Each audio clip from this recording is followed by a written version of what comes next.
দুটি ছোট ছেলে মেয়ে তানিম আর রিমি গ্রামের পাশের জঙ্গলে লুকোচুরি খেলছিল। হঠাৎ তারা একটি অদ্ভুত গর্জন শুনতে পেল। ওই শব্দটা কেমন অদ্ভুত, তানিম বলল। চলো দেখি, রিমি জবাব দিল। তারা গাছের ফাঁক দিয়ে দেখতে পেল একটি বিশাল নীল ড্রাগন কাঁদছে। ড্রাগন নরম কণ্ঠে বলল, আমার জাদুর মুক্ত হারিয়ে গেছে, ওটা ছাড়া আমি উঠতে পারি না। তানিম বলল, চিন্তা করো না, আমরা তোমাকে সাহায্য করব। রিমি যোগ করল, হ্যাঁ চলো একসাথে খুঁজি। তারা পাহাড়, নদী আর অন্ধকার গুহা পেয়ে গেল। অবশেষে একটি দুষ্টু বানরের হাতে মুক্ত গেল। তানিম বলল, দেখো আমরা মুক্ত নিয়ে এসেছি। ড্রাগন খুশি হয়ে বলল, তোমরা আমার সত্যিকারের বন্ধু।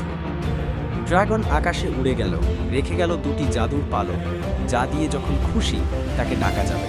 তানিম আর রিমির জীবনে সেই দিন থেকে শুধু এক বন্ধু নয়, এক আকাশ ভরা রহস্য রয়ে গেল।